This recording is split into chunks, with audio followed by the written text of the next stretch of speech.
G'day, my friends. Apparently it's welcome back to winter today, as we enjoyed 14 degrees all day Sunday, and now today we're looking at snowflakes and flurries here on Tuesday. What can we say? It's springtime in the Maritimes. It's not the truth. Things change, and they change quickly, don't they?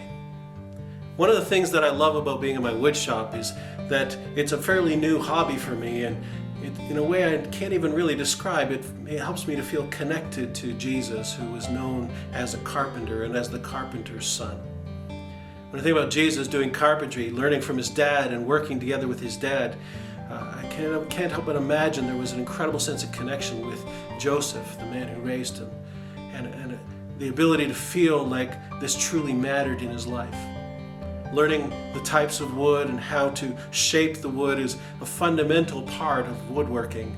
When I'm thinking about the wood that I use most often, it's this wood called elm. And I was blessed a little while back. A wonderful lady named Debbie gave me a gift of a whole bunch of elm.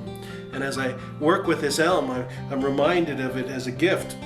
And if you could look at that and see it closely, you can see there's quite a pattern on the edge of that elm, and it's quite rough, because in the form it was given to me, it was simply sawed from the original logs, and it hasn't been finished or smoothed. In fact, this one has quite a little bit of a twist to it. I don't know if you could see that on the board. But what I do is I take that board and I begin to work it by putting on a machine called a jointer and then a planer. And after I work with it for a while and cut it down to the size, then you get this beautiful piece of wood that's nicely squared, that's perfectly straight, that's useful to build something, whatever project I decide I want to work on. And elm in and by itself is a beautiful piece of wood, but as you can imagine, a single piece of wood all alone like this isn't all that useful. And frankly, if I just left it in its original state, it's even less useful. It's not nearly as nice to look at, it's not square, it's not straight. I can't really use it for very much until it goes through some processing to become something more useful.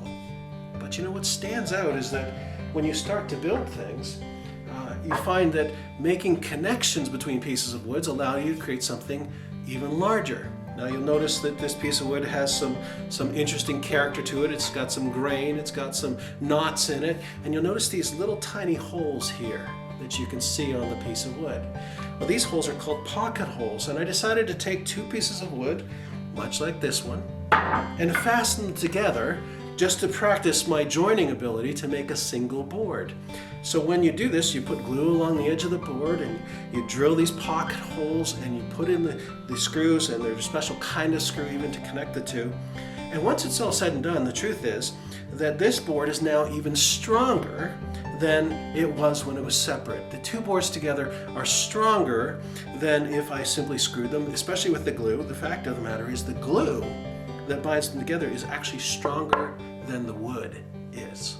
It's incredible what you can create when you do that. And then as you can see, what I've done is I've used this as a test for different kinds of stain. On the one side you see a stain, the other side you see just a clear coat, and both of them bring out the beautiful grain in the wood. You see that, how beautiful that is? It's a marvelous thing to see how you can change and transform a piece of wood by applying some effort, some sweat equity as it were, and also using some skills that I've learned and developed along the way. It strikes me that our journey with God is much the same.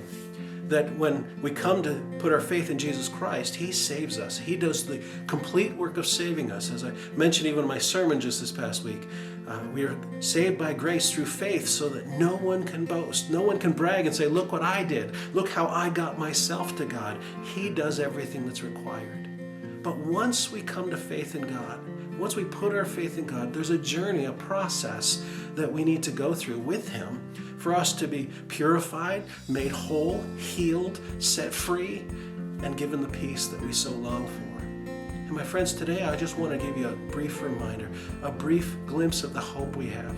That the same God who's saved us, the same God who set us free, the same God who took us from rough and coarse and twisted and began to smooth our rough edges down and began to transform us into something of beauty, and then helped us understand that when we connect together, when we go from two pieces to being one piece, connected with others, and then different colors and stains and beauty can be applied to show the full variety of people there are. The good news It's found in the book of Philippians.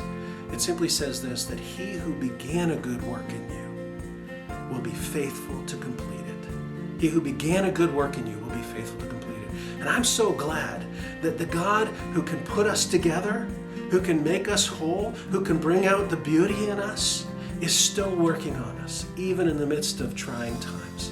Whether things are going well for you or whether you're really struggling, let me reassure you, that same God, he who began a good work in you, he will be faithful to complete it. All you have to do is cooperate with him and let him work by his Spirit through his word. My friends, I want to encourage you today. God isn't done with you yet. He's not done with you in this situation. He's not done with you in your life. All you need is him. Have a blessed day.